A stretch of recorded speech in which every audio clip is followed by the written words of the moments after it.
Hello Chhattisgarh. तो कैसे हैं आप सब? उम्मीद करता हूं बच्चों आप सभी अपनी तैयारी जारी रखे होंगे और आपका एग्जाम भी नजदीक आने वाला है, जो कि प्री बोर्ड एग्जाम है, बहुत जल्दी होने वाला है। तो बच्चों आज मैं क्लास 12th का सरफेस केमिस्ट्री के बारे में बात करूंगा। इससे पहले इस चैनल में बहुत सारे वीडियो अपलोड हो चुके हैं अलग अलग टॉपिक्स के, तो जाइए उसको देखिए। अगर आपने नहीं देखे होंगे तो अभी तक के उसको रिविजन करते रहिए। चलिए तो शुरुआत करते हैं। आज हम बात करेंगे सरफेस केमिस्ट्री के बारे में। सरफेस केमिस्ट्री यानी कि सतह रसायन जिसको बोलते हैं, ये आपका चैप्टर नंबर 5 है। और बच्चों इस चैप्टर से इस चैप्टर से 4 मार्क्स का यानी कि 4 नंबर का क्वेश्चन आता है, जिसमें आपका 3 मार्क्स का एक क्वेश्चन देखने को मिलेगा और आपको 1 नंबर वाला यानी कि 1 मार्क्स वाला एक क्वेश्चन देखने को मिलेगा। चलिए तो बच्चों यहाँ पे आपको कुछ डायग्राम दिख रहा होगा। एक सॉलिड सरफेस दिख रहा है, ठीक है। जैसे कि यहाँ पे देखिए, यहाँ पे लिखा है एक सॉलिड सरफेस है। सॉलिड सरफेस यानी कि एक ठोस सतह है। तो एक्चुअली में हम सरफेस केमिस्ट्री में क्या पढ़ते हैं, बात किसके बारे में बात करते हैं? तो नाम से स्पष्ट हो रहा है कि सरफेस केमिस्ट्री यानी कि ऐसा केमिस्ट्री जो किसी सरफेस पे क्या होने वाला है सरफेस पे होने वाला है। तो यहाँ पे देखिए एक सॉलिड सरफेस है, यहाँ पे कुछ पार्टिकल्स आ रहे होंगे, आपको दिख रहे होंगे। ये देखिए, ये जो गैस के मॉलिक्यूल्स है या लिक्विड के भी मॉलिक्यूल्स हो सकते हैं, तो इसको बोलते हैं एडजॉर्ब्ड गैस मॉलिक्यूल। इसमें इस चैप्टर में बहुत सारे आपको टर्मिनोलॉजी देखने को मिलेगा, जैसे कि एडजॉर्प्शन, डिजॉर्प्शन, एब्जॉर्प्शन, ये सारा चीज मैं धीरे धीरे आपको बताते चलता हूँ। चलिए तो शुरुआत करते हैं इसको। जैसे कि एक और आपको एक सॉलिड सरफेस दिख रहा है यहाँ पे, ये आपको सॉलिड सरफेस दिख रहा है। इसमें देखिए अलग अलग गैस के मॉलिक्यूल क्या हो रहे हैं, एड्सॉर्ब हो रहे हैं। ये देखिए, ये ऑक्सीजन मॉलिक्यूल है, ठीक है, ये हाइड्रोजन मॉलिक्यूल है, ये हाइड्रोजन एटम है। तो ये जो प्रोसेस हो रहा है इसको बोलते हैं, हम आगे देखेंगे, एड्सॉर्प्शन के बारे में बात करेंगे। यहाँ पे थोड़ा सा कंफ्यूजन टर्म आपको देखने को मिलेगा, एड्सॉर्प्शन, एब्जॉर्प्शन। तो बहुत आसान तरीके से मैं आपको बताते चलता हूँ। चलिए तो डेफिनेशन के तौर पे अगर हम देखें, what is the actual definition of surface chemistry, क्या बात करता है ये सरफेस केमिस्ट्री? बच्चों surface chemistry is the branch of chemistry. ये किसकी ब्रांच है? केमिस्ट्री की ब्रांच है। भी भाई हम पढ़ क्या रहे हैं, केमिस्ट्री पढ़ रहे हैं, तो ऑब्वियस सी बात है ये केमिस्ट्री की ब्रांच है। विच डील्स विद द फेनामेनन क्या होता है, मतलब क्या है, इस पे जो प्रक्रिया हो रहा है, that occurs on the surface. ये इंपॉर्टेंट है, सरफेस पे होने वाली आपकी जो केमिस्ट्री है वो कहलाएगी आपकी सरफेस केमिस्ट्री। और इंटरफेस, जैसे कि सरफेस को हम क्या बोलते हैं, सरफेस को एक दूसरा नाम है, इसको बोलते हैं इंटरफेस। क्या बोलते हैं? इंटरफेस, ठीक है। जैसे कि एक कोरोजन, कैटालिसिस या क्रिस्टलाइजेशन, ये क्या है, रिएक्शंस है। तो जैसे कि आपको याद होगा, आपने पढ़े होंगे क्लास 12th है, सॉरी क्लास 10th या 9th में पढ़ते हैं, कोरोजन का टॉपिक है। जैसे कि लोहे में जंग लगने वाले जो टॉपिक है वो किससे रिलेटेड है, आपका सरफेस केमिस्ट्री से रिलेटेड है। क्योंकि जंग कहाँ पे लगता है, आपका किसी पर्टिकुलर सरफेस में आपका ये अभिक्रिया आपको देखने को मिलता है। तो ये हो गया आपका डेफिनेशन कि क्या होता है सरफेस केमिस्ट्री। चलिए अब कुछ आपको टर्म्स मैं बताऊंगा, क्या बताऊंगा, टर्मिनोलॉजी। जैसे कि सबसे पहला टॉपिक है आपके सिलेबस में सरफेस केमिस्ट्री की बात है, एडजॉर्प्शन। एडजॉर्प्शन का मतलब क्या होता है आपका, हिंदी मीडियम के बच्चों को अगर मैं बता दूं, हिंदी मीडियम में हिंदी में बोलते हैं इसको अधिशोषण। क्या बोलते हैं? अधिशोषण। ये भी आपको जानना जरूरी है, अधिशोषण। और इंग्लिश में इसको बोलते हैं, क्या बोलते हैं, एडजॉर्प्शन। ADSORPTION। एडजॉर्प्शन का मतलब होता है अधिशोषण। चलिए तो अब ध्यान से सुनिएगा, यहाँ पे आपको दो और टर्मिनोलॉजी देखने को मिलेगा। एक होता है एड्सॉर्बेट और दूसरा होता है एड्सॉर्बेंट। क्या बोला मैं? एक होता है एड्सॉर्बेट, एड्सॉर्बेट, और दूसरा होता है आपका एड्सॉर्बेंट, एड्सॉर्बेंट, ठीक है। चलिए तो एड्सॉर्प्शन का मतलब क्या होता है, कोई भी पर्टिकुलर एक सतह, जैसे कि आपको मैं अभी एग्जांपल के लिए दिखा रहा था, ये देखिए, ये एक सॉलिड सरफेस है। इस सॉलिड सरफेस पे अगर कोई गैस हो या लिक्विड हो, वो क्या हो रहा है, आके इसमें क्या हो रहा है, बाइंड हो रहा है, चिपक रहा है। देखिए एक प्रकार से क्या हो रहा है, यहाँ पे बाइंड हो रहा है। तो ये जो प्रोसेस है, ये जो प्रोसेस क्या कहलाता है, ये जो प्रोसेस कहलाता है आपका एडजॉर्प्शन कहलाता है, एडजॉर्प्शन कहलाता है, ठीक है। क्यों? कहां पे हो रहा है, एक सरफेस पे हो रहा है, ठीक है। ये जो प्रोसेस है आपका कहलाता है एडजॉर्प्शन। तो ये जो लाइन बोला यहाँ लिखा देखिए, द फेनोमेनन ऑफ अट्रैक्टिंग और retaining the molecule of a substrate on the surface of a liquid और सॉलिड। हो सकता है वो लिक्विड हो सकता है वो सरफेस, या वो सरफेस सॉलिड हो सकता है, ठीक है, leading to a higher concentration on the surface. जैसे कि एग्जांपल के लिए आपका यहाँ दिख रहा है आपको एक एडजॉर्बेंट सरफेस, ये देखिए जो दिख रहा है आपको क्या है, एक सरफेस है, एडजॉर्बेंट है। अब ये जो ब्लू कलर का आपको जो दिख रहा है क्या है, गैस के मॉलिक्यूल्स है, वो क्या हो रहा है, जाके यहाँ पे चिपक रहे हैं, क्या हो रहा है, एड्सॉर्ब हो रहा है। तो ये जो प्रोसेस हो रहा है उसको क्या बोलते हैं, आपका एड्सॉर्प्शन बोलते हैं, ठीक है। और इस प्रोसेस में क्या क्या इन्वॉल्व होता है, दो चीज इन्वॉल्व होता है। एक आपका एड्सॉर्बेट, एड्सॉर्बेट यानी कि जो गैस के मॉलिक्यूल है जो आगे चिपकने वाला है वो आपका एड्सॉर्बेट कहलाता है, और जो सतह या जो सरफेस उसको क्या करेगा, अपने में चिपकाएगा, वो कहलाता है आपका एड्सॉर्बेंट, ठीक है बच्चों। तो ये दो चीज मैं आपको बता दिया। तीसरा प्रोसेस, तीसरा यानी कि जो टर्मिनोलॉजी है कह सकते हैं डिसॉर्प्शन। तो देखो जो गैस के मॉलिक्यूल या लिक्विड के मॉलिक्यूल एक सरफेस में क्या हो गया, आके चिपक गए, अब उसको उसको क्या करना है, हमको रिमूव करना है, रिमूव करना है। तो उस रिमूव करने की प्रोसेस को क्या कहलाता है, क्या कहते हैं, डिसॉर्प्शन कहते हैं, यानी कि बाहर निकालना। डिसॉर्प्शन का मतलब क्या होता है, the process of removing an adsorbed substance from a surface on which it is adsorb. जिस सरफेस पे वो क्या हो चुका है, एड्सॉर्ब हो गया है, उस सरफेस से उसको बाहर निकालने की जो प्रक्रिया है या जो प्रोसेस है वो कहलाता है आपका डिसॉर्प्शन, ठीक है। तो ये तीन चीज मैं आपको बता दिया, एड्सॉर्बेट, एड्सॉर्बेंट और डिसॉर्प्शन। कंफ्यूजन नहीं होना है, जैसे कि यहाँ पे आपको दिख रहा होगा एड्सॉर्बेट, एड्सॉर्बेट और एड्सॉर्बेंट में हम कभी कभी कंफ्यूज हो जाते हैं कि जो मॉलिक्यूल चिपक रहा है, बेट, बेट का मतलब क्या, ये है याद रखना, ठीक है, बेट और बेंट। तो बेट क्या होता है, जो आके चिपकने वाला होता है, और बेंट क्या होता है, जो आपको चिपकाने वाला होता है, ठीक है। चल नेक्स्ट, हाँ यहाँ पे और थोड़ा सा मैं क्लियर आपको बता रहा हूं कि what is actual adsorption. Adsorption क्या होता है, अभी तक ने हमने बहुत अलग अलग क्लास में पढ़े होंगे, एब्जॉर्प्शन की बात करते हैं। मैं थोड़ा सा आपको डेली लाइफ के एग्जांपल से समझाना चाहता हूं। जैसे कि अगर आपके पास एक चौक है, ठीक है, चौक, और एक आपके पास क्या है, कॉटन है, कॉटन यानी कि जो रुई होता है। तो मान लीजिए बच्चों आप उस चौक को क्या करोगे, पेंट में डुबाओगे, पेंट यानी कि जो हम पेंट करते हैं ना घरों में, उस पेंट में डुबाएंगे। तो क्या होता है, वो जो चौक होता है वो जब पेंट में डुबाते हैं तो उसके पूरे सरफेस पे क्या हो जाता है, चिपक जाता है पेंट, लेकिन चौक के अंदर नहीं जाता, ठीक है। उसी तरीके से अगर आप कॉटन है, ठीक है, कॉटन है, उसको पानी में डुबाओगे, पानी में डुबाओगे तो पूरा कॉटन क्या हो जाएगा, भीग जाएगा, और वो जो वाटर मॉलिक्यूल्स है वो क्या हो जाएंगे, पूरे उस कॉटन के अंदर क्या हो जाएंगे, सोख जाएंगे, यानी कि एक प्रकार से क्या कर लेगा, एब्जॉर्ब कर लेगा। तो वो प्रोसेस क्या कहलाता है, एब्जॉर्प्शन कहलाता है। यहाँ पे आपको दिख रहा होगा वो जो प्रोसेस बात कर रहा हूँ, देखिए यहाँ पे वो जो मॉलिक्यूल्स है वो इसके अंदर जा रहे हैं, दिख रहे हैं आपको, ये पूरा अंदर घुस रहे हैं। तो ये प्रोसेस क्या कहलाता है, एब्जॉर्प्शन कहलाता है। और जो प्रोसेस जिसमें आपका जो मॉलिक्यूल है वो सिर्फ सरफेस पे आके चिपक जाता है, देखिए ये सरफेस के अंदर नहीं जा रहा है, यहाँ पे क्या हो रहा है, यहाँ पे क्या हो रहा है, ये यहाँ पे ये नहीं आ पा रहा है। तो ये क्या कहलाता है, आपका एड्सॉर्प्शन कहलाता है, एड्सॉर्प्शन कहलाता है। तो ये दोनों टर्म्स में आपको कंफ्यूजन नहीं होना है, व्हाट इज एड्सॉर्प्शन और व्हाट इज एब्जॉर्प्शन।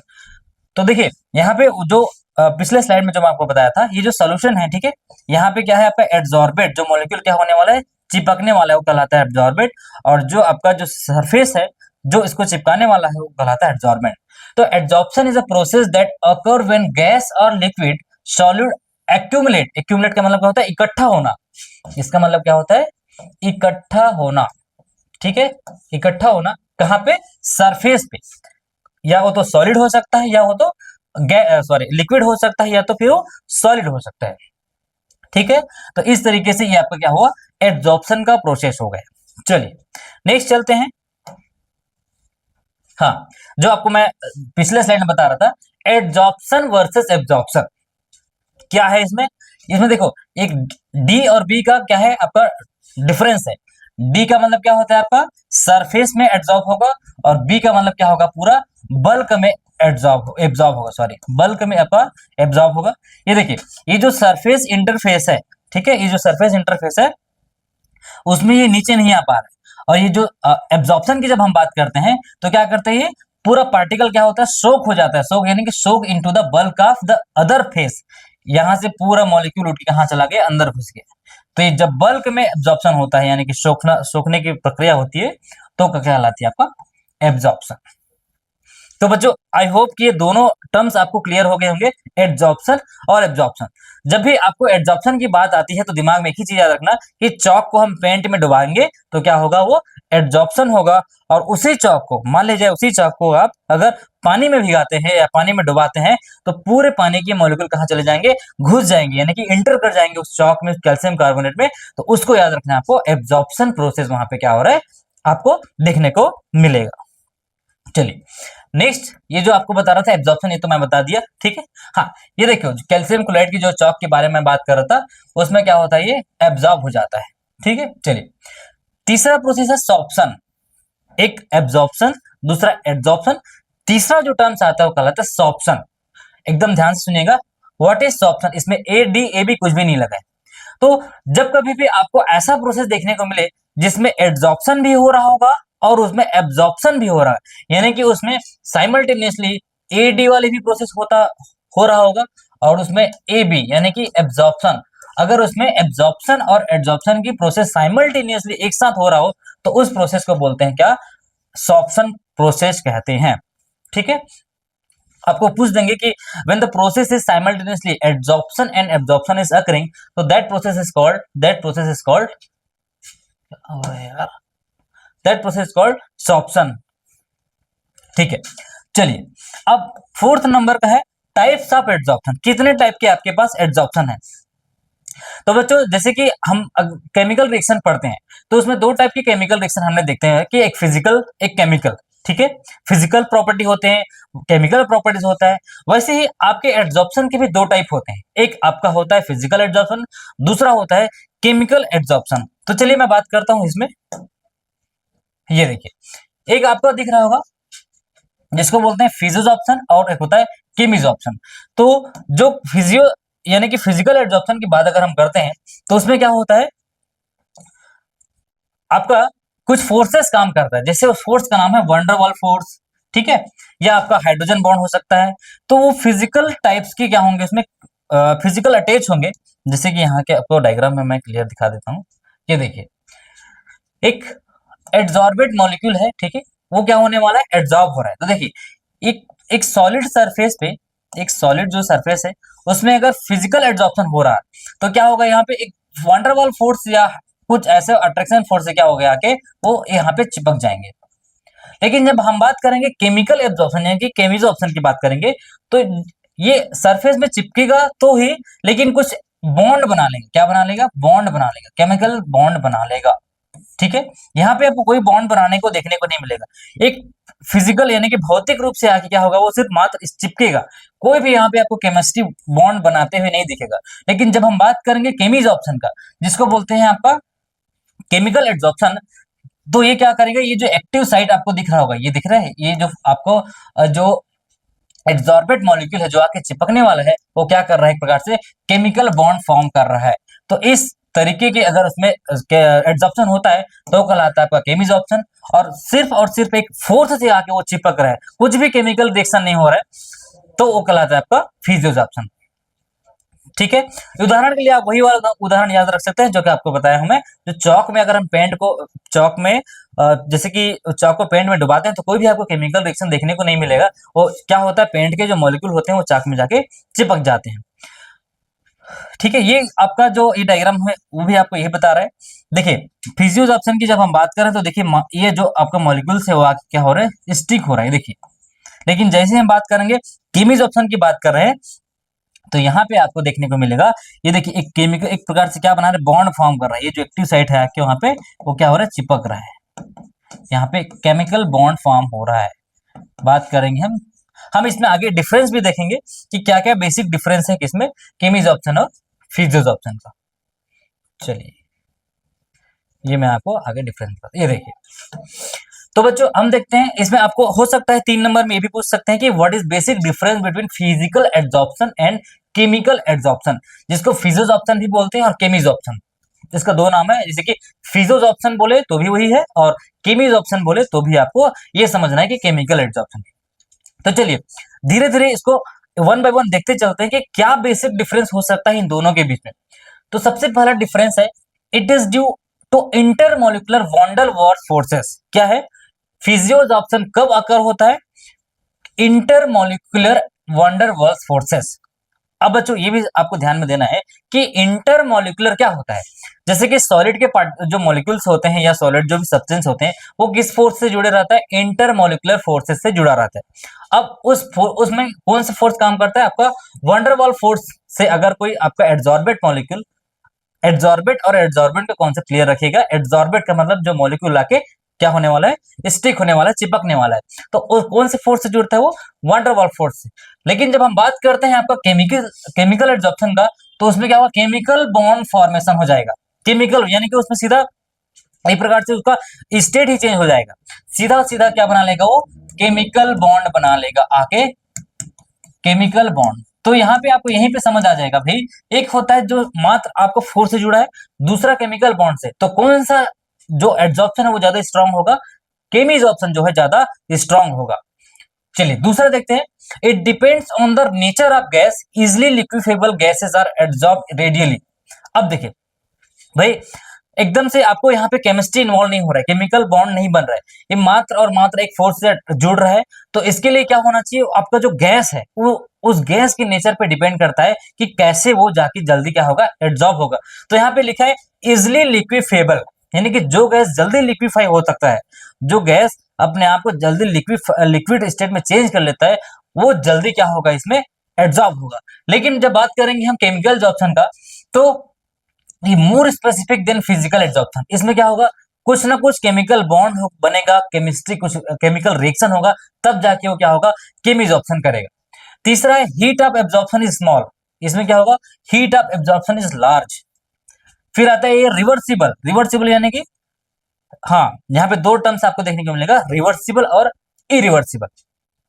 तो बच्चों इस टर्म से आप जरूर नोन होंगे कि रिवर्सिबल का मतलब क्या होता है? ऐसा प्रोसेस जिसको हम क्या कर सकते हैं?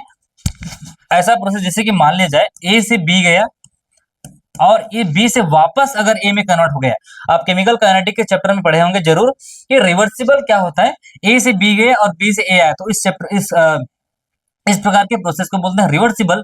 और ऐसा प्रोसेस जो ए से बी में कन्वर्ट हुआ लेकिन बी से ए में कन्वर्ट नहीं होंगे, तो प्रोसेस क्या कहलाता है? आपका इरिवर्सिबल। तो जो केमिसॉर्प्शन होते हैं, एक बार जो सरफेस में केमिकल बॉन्ड फॉर्म होकर सरफेस में चिपक गया तो क्या होगा? वो निकल नहीं सकता, वहां से वापस नहीं ला सकते।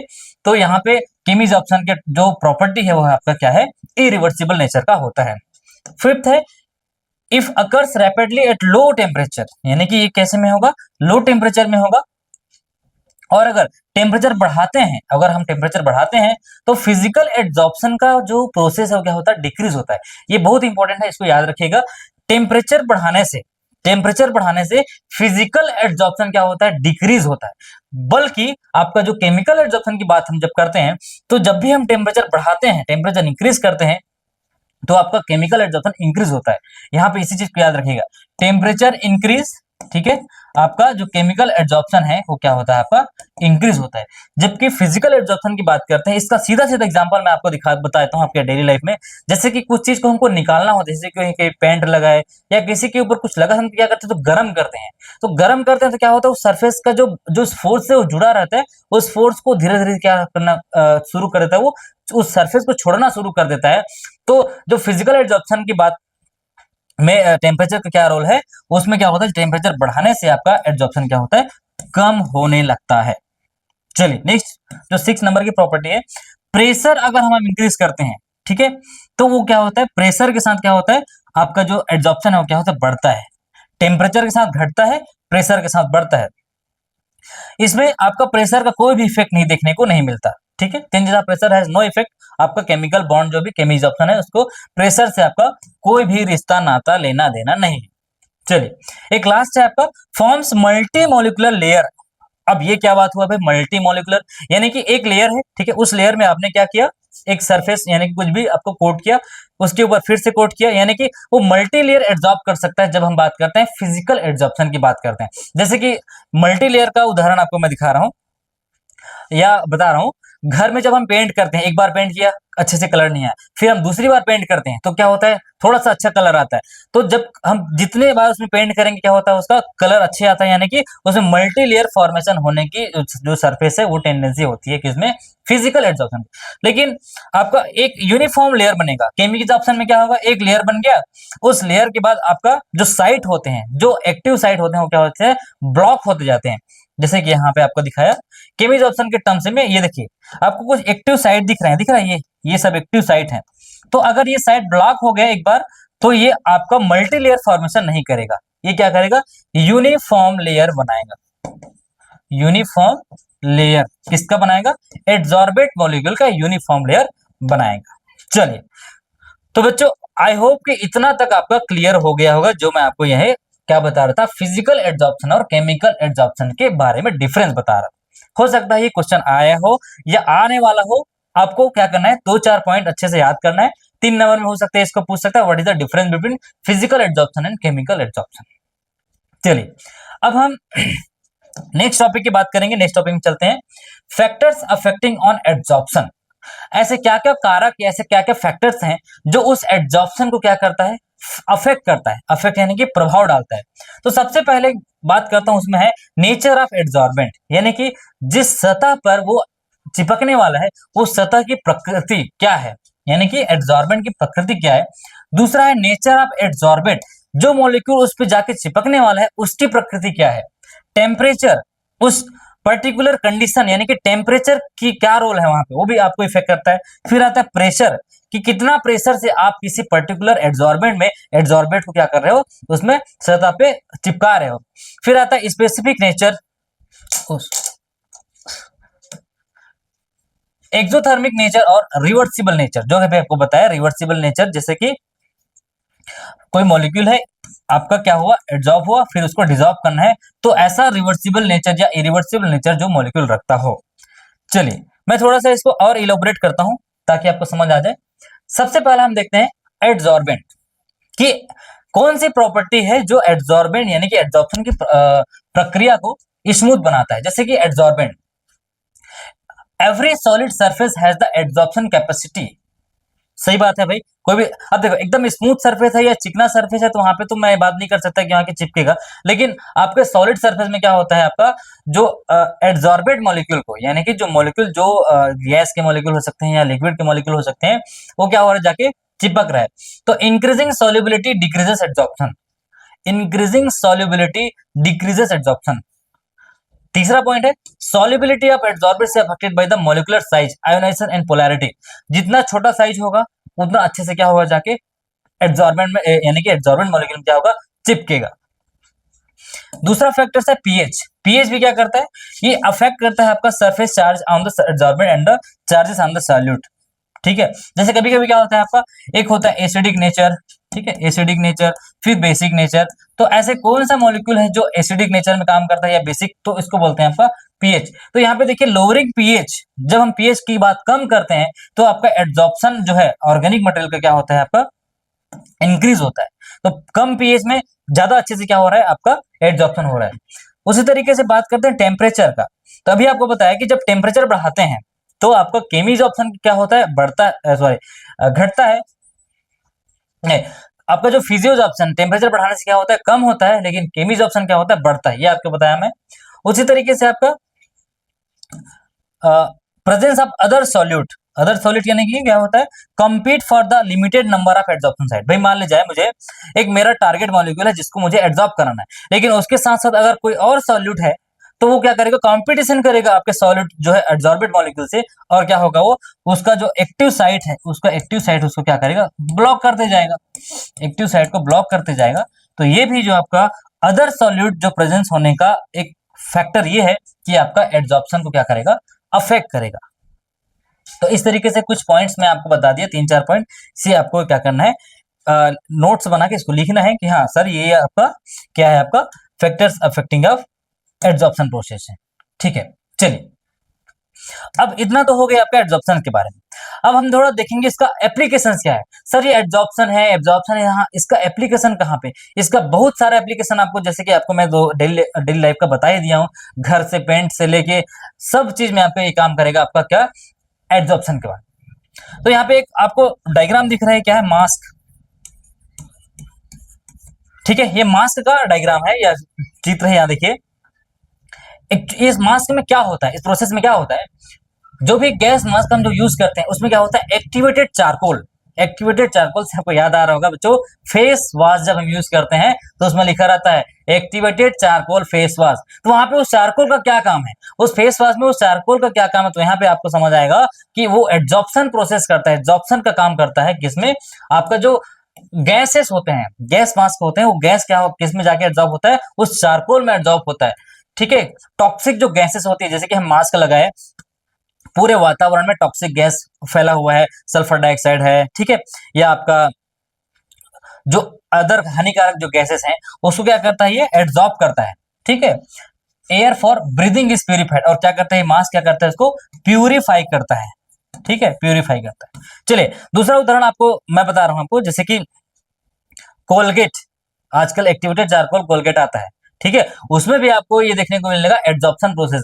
जो चारकोल से होते हैं वो क्या करता है, एक प्रकार से बेहतर एड्जॉर्बेंट प्रोवाइड करता है, उस तरीके से आपका जो गैसेस होते हैं या लिक्विड होते हैं उसमें जाके क्या हो जाते हैं, एड्जॉर्ब हो जाते हैं। दूसरा है प्रोडक्शन ऑफ हाई वैक्यूम। यहाँ पे देखिए डायग्रामेटिकली मैं आपको दिखाया हूं, ये जो गैस मॉलिक्यूल होते हैं वो क्या हो रहा है, जाके इस एक्टिवेटेड चारकोल में क्या हो रहा है, चिपक रहा है, दिख रहा है ये देखिए। तो हाँ, इसका और अच्छा उदाहरण आपको बता रहा हूं, जब कभी भी मतलब पुराने जमाने में ऐसे बोलते थे, अभी भी उसको करते हैं नहीं करते हैं पता नहीं, जब खाना बनाते समय सब्जी में अगर नमक ज्यादा हो जाता, ठीक है, तो बोलते थे कि थोड़ा सा क्या डाल दो, एक्टिवेटेड चारकोल या कोयला डाल दो, वो नमक क्या कर लेगा, वो एब्जॉर्ब कर लेगा।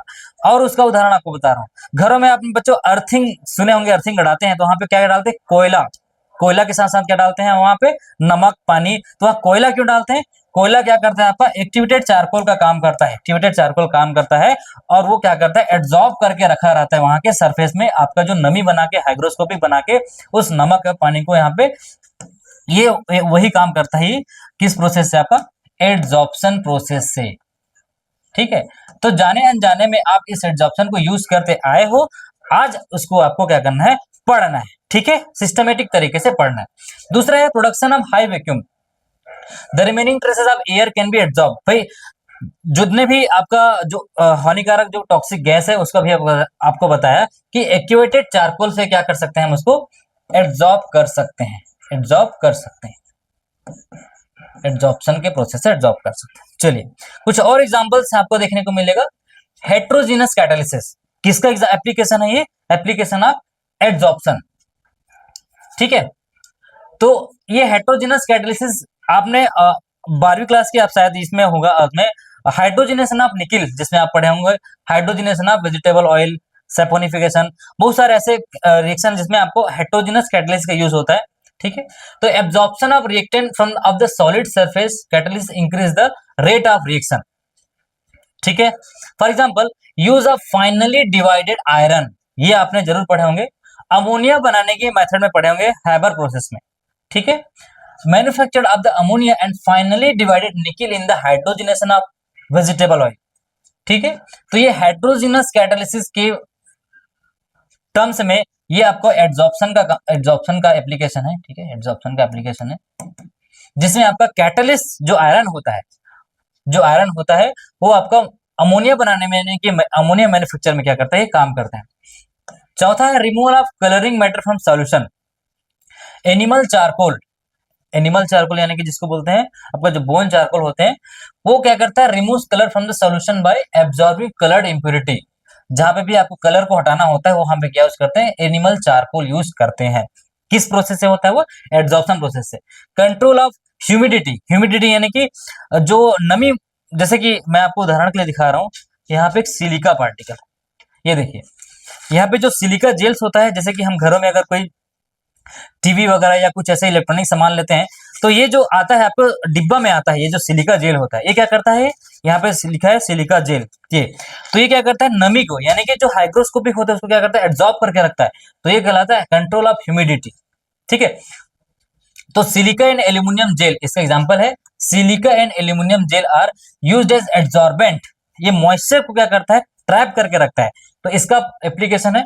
फिर आता है in curing disease, a number of drugs are used to kill germs by getting adsorb on them, इसका भी आपका एप्लीकेशन है एड्सॉर्बेंट का।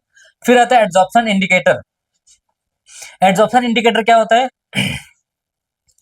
surface of certain precipitate such as silver halide have the property of absorbing some dyes, dyes यानी कि colour को क्या करता है, एब्जॉर्ब करता है। सिल्वर हाइलाइट जो होता है AgI या AgCl, ठीक है। Like eosin fluorescence and in precipitation titration the indicator is absorb and the end point producing. जैसे आप टाइट्रेशन करते हो, याद रखो बच्चे, आपको पिंक कलर आता है NOH वाला, तो उसी तरीके से इंडिकेटर का काम करता है। कई एड्सॉर्प्शन जो साइट्स होते हैं, सरफेस होते हैं, किसी चीज को अगर वो एब्जॉर्ब कर रहा है तो या कुछ उसमें कलर चेंजेस होंगे या कुछ ऐसे चेंजेस उसमें आपको देखने को मिलेगा, ठीक है। फिर इस तरीके से कुछ एग्जांपल है क्रोमेटोग्राफिक एनालिसिस। क्रोमेटोग्राफिक एनालिसिस आपने सुने होंगे, कैसे ये एब्जॉर्प्शन फेनोमेना काम करता है। कुछ ऐसे मटेरियल्स होते हैं जिसको हमको सेपरेट करना होता है, ठीक है। तो पेपर क्रोमेटोग्राफी है या डिस्क क्रोमेटोग्राफी पढ़ते हैं, तो इसमें क्या होता है, एक पर्टिकुलर सरफेस होता है, उस सरफेस पे जो मॉलिक्यूल्स होते हैं क्या होते हैं, एब्जॉर्प्शन होते हुए चढ़ते हैं। तो जिसका ज्यादा एफिनिटी होता है, जिसका ज्यादा एफिनिटी होता है वो यहाँ पे रुक जाता है, ठीक है। इसी ऊपर क्या होता है, वो चलते रहते हैं, ठीक है। चलिए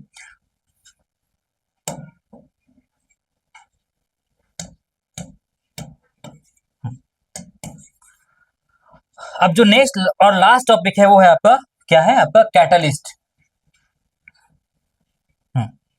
कैटलिस्ट, चलिए थोड़ा सा इसको, ठीक है। चलिए कैटलिस्ट, अभी आपको दो टॉपिक आपको बताया था, एक था आपका एड्सॉर्प्शन वाला बताया, अब दूसरा है कैटलिस्ट, और जो लास्ट पार्ट है आपका जो कोलाइडल स्टेट, उसको हम नेक्स्ट वीडियो में देखेंगे। तो जल्दी से मैं आपको बताता हूँ कैटलिस्ट क्या है। जैसे कि आपने केमिकल रिएक्शन यानी केमिकल काइनेटिक में पढ़े होंगे, ठीक है। Catalyst is a substance that is speed up the rate of reaction, यानी कि किसी पर्टिकुलर रिएक्शन का रेट को क्या करता है, वो बढ़ा देता है। A catalyst is a substance which influences the speed of chemical reaction, ठीक है, without it self undergoing any chemical changes. वो उसमें कोई भी केमिकल चेंजेस आपको देखने को नहीं मिलेगा, लेकिन वो क्या करेगा, रेट ऑफ रिएक्शन को क्या करेगा, बढ़ा देगा। बस इतना ही आपको ध्यान देना है, रेट ऑफ रिएक्शन को बढ़ाने का काम करता है, उसको क्या बोलते हैं आपका, कैटलिस्ट। अब देखिए इस फेनामोना को यानी कि इस अभिक्रिया को क्या बोलते हैं, कैटालिसिस। दो टर्म्स है यहाँ पे, एक कैटलिस्ट है और दूसरा है कैटालिसिस। एक है आपका कैटालिस्ट और दूसरा है कैटालिसिस, कैटालिसिस। तो उस प्रोसेस को क्या बोलते हैं, कैटालिसिस, और उस सब्सटेंस को क्या बोलते हैं, कैटलिस्ट। ये क्या है आपका, सब्सटेंस है, और ये क्या है आपका, प्रोसेस है। इस प्रोसेस को क्या बोलते हैं, इस प्रोसेस को बोलते हैं आपका कैटालिसिस। तो बच्चों इसमें दो टाइप के कैटालिसिस हैं आपके सिलेबस में, एक है आपका हेट्रोजीनस कैटालिस्ट और दूसरा है होमोजीनस कैटालिस्ट। तो पहले इसका इसका जो नाम का मतलब समझ लेते हैं, क्या है हेट्रोजीनस कैटालिसिस और दूसरा होमोजीनस कैटालिसिस। तो देखिए जब आपका कैटलिस्ट और आपका सबस्ट्रेट, मैं आपको ये भी बता दूं, ये जो कैटलिस्ट है जिस पदार्थ में काम करता है उसको क्या बोलते हैं, सबस्ट्रेट बोलते हैं। क्या बोलते हैं, सबस्ट्रेट, ठीक है।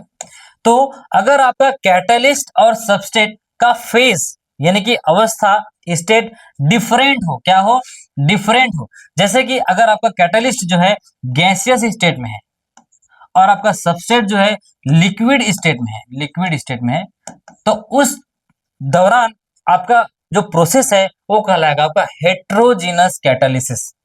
अगर दोनों का फेज डिफरेंस हो, एक गैस में है, दो लिक्विड में है, एक अगर ये सॉलिड में है, ये गैस में है, तो उस टाइप के प्रोसेस को बोलते हैं, क्या बोलते हैं आपका, हेट्रोजीनस कैटालिसिस।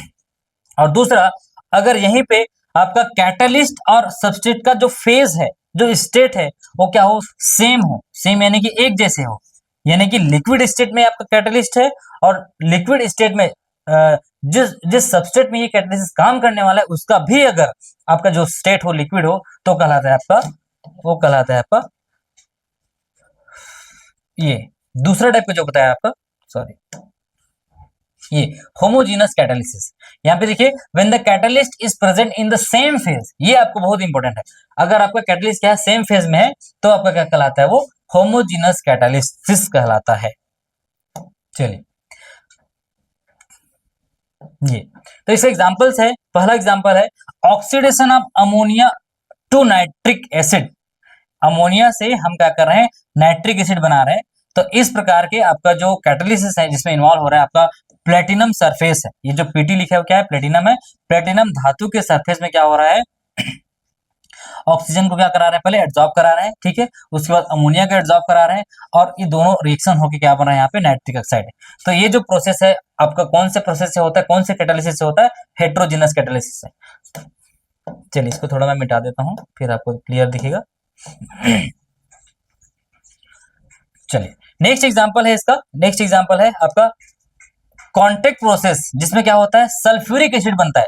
सल्फ्यूरिक एसिड बनता है, इसमें सल्फर डाइऑक्साइड और ऑक्सीजन को दोनों गैस है, देखिए, ठीक है, ये आपका सब्सट्रेट गैस है, लेकिन आपको जो एब्जॉर्ब होने वाला जो कैटालिसिस है वो क्या है, सॉलिड है। देखिए गैस और ये सॉलिड, सॉलिड और गैस, इसीलिए क्या है, हेट्रोजीनस कैटालिसिस है। दोनों का फेज डिफरेंस है। देखिए यहाँ पे अगर ये सॉलिड है तो ये गैस है, ये दिख रहा है आपको, ये सॉलिड है तो गैस है। तो आपका रिएक्टिंग होने वाला जो स्पीसीज है, जो सबस्ट्रेट यानी कि जो कैटालिस्ट, कैटालिस्ट और सबस्ट्रेट जो है दोनों क्या है, डिफरेंट फेज में हो, तो क्या कहलाएगा, वो हेट्रोजीनस कैटालिसिस कहलाएगा। ये यहाँ पे देखिए, यहाँ पे क्या हो रहा है, हेट्रोजीनस कैटालिस्ट काम कैसे कर रहा है, ये आपका कैटालिस्ट का सरफेस है और ये रिएक्टिंग मॉलिक्यूल है A प्लस बी, ये क्या होने वाला है, यहाँ पे आके रिएक्ट करने वाला है। तो देखिए A यहाँ पे बाइंड होने वाला है, B यहाँ पे बाइंड होने वाला है, ये देखिए आपको दिख रहा है, ये आपको क्या हो गया, ये आपका सरफेस में बाइंड हो गया A और B, ठीक है। अब हमको एक्चुअली में A और B को रिएक्शन कराना था। कैटालिस्ट तो एक पाथवे है, एक मीडियम है, तो उसके बाद क्या हो गया, एक इंटरमीडिएट बन गया। देखिए A और B यहाँ पे आपकी ज्वाइन होने वाला है, फिर आपको क्या होगा, ये जो कैटालिसिस है क्या हो रहा है, डिसॉर्प्शन होने वाला है, क्योंकि हमको पता है कि हमको एक बार एड्सॉर्ब हो गए, एक एड्सॉर्ब हो गया आपका मॉलिक्यूल, तो वो क्या करना, आखिरी में क्या करना होता है, कैटालिसिस को डिसॉल्व करना होता है, निकालना होता है। तो ये आपका ये जो प्रोडक्ट है A और B आपका फॉर्म हो गया। तो आपका हमारा मेन टारगेट क्या था, A प्लस बी को रिएक्शन कराना था, लेकिन उसके लिए हमको कैटालिस्ट का नीड था। तो हमने क्या लिया, कैटालिस्ट लिया, उस कैटालिस्ट को लेते हुए इंटरमीडिएट फॉर्म होते हुए आपका जो प्रोडक्ट बन गया A और B, आपका ये प्रोडक्ट बन गया। तो ये है adsorption of reacting molecule, formation of intermediate and desorption of product. तो इस तरीके से आपका हेट्रोजीनस कैटालिस्ट काम करता है। चलिए एक लास्ट आपका बचा है, हाँ बच्चों, इसमें ये जो आपका प्रोसेस दिखाया, ठीक है, ये क्या है आपका, इसमें अलग अलग प्रोसेस होते हैं, उस प्रोसेस का मैंने नाम लिखा है, ठीक है। Diffusion of reaction on reactant on the surface of catalyst, जो मॉडर्न थ्योरी होता है, मॉडर्न थ्योरी बताया है, क्या बताया है कि आपके 5 स्टेप होते हैं एक पर्टिकुलर कैटालिस्ट से प्रोडक्ट फॉर्म होते हुए। तो पहला है आपका diffusion of reactants on the surface of catalyst, दूसरा प्रोसेस है एड्सॉर्प्शन ऑफ रिएक्टेंट मॉलिक्यूल, जो कि आपने देखा, तीसरा है केमिकल रिएक्शन टेक्स प्लेस आपका कैटालिस्ट से, और ये आपका डिसॉर्प्शन, फिर है डिफ्यूजन। तो जब आपका प्रोडक्ट निकल जाएगा तो क्या कहलाएगा, वो डिफ्यूजन प्रोसेस कहलाएगा। चलिए एक ये जो लास्ट आपका है, क्या है आपका, होमोजीनस कैटालिसिस। अब यहाँ पे आपको एक ही चीज ध्यान देना है, होमोजीनस यानी कि ये आपका जो कैटालिस्ट का सरफेस जो स्टेट है वो क्या आपका गैस है, ये यहाँ पे देखिए G लिखा है, और ये जो रिएक्टिंग स्पीसीज है उसका भी जो क्या है आपका जो स्टेट है वो क्या गैस है। तो देखिए सेम फेज होते है ना दोनों में, आपका कैटालिस्ट का भी फेस गैस है और रिएक्टिंग स्पीसीज का भी फेस गैस है, यानी कि सेम फेज है दोनों का, इसीलिए ये क्या कहलाता है आपका होमोजीनस। होमो का मतलब क्या होता है, एक समान, एक समान जीन, यानी कि एक समान आपका गैस और ये भी गैस। तो इसका एग्जांपल है oxidation of sulphur dioxide into SO3 in the presence of nitric oxide. आपको हो सकता है ये पूछ सकते हैं खाली स्थान में या एक नंबर में कि ये जो प्रोसेस है वो कौन सा कैटालिस्ट का एग्जांपल है, तो आपको याद रखना है होमोजीनस का। फिर आता है इन्वर्जन ऑफ शुगर कैन, और एक होता है हाइड्रोलिसिस ऑफ एस्टर। तो ये जो प्रोसेस है आपका होमोजीनस, ध्यान से सुनिएगा, देखिएगा यहाँ पे ये आपका लिक्विड स्टेट में है, ये भी आपका लिक्विड स्टेट में है, और ये भी आपका लिक्विड स्टेट में है। तो दोनों रिएक्शन को पहचानने का तरीका है, आपका रिएक्टिंग स्पीसीज का भी फेज सेम होना चाहिए, और उस पर्टिकुलर कैटालिस्ट जो उस पर काम करने वाला है या जो सरफेस है वो उसी फेज का होना चाहिए। तो आपको समझ आ जाएगा कि क्या है होमोजीनस कैटालिस्ट। चलिए तो बच्चों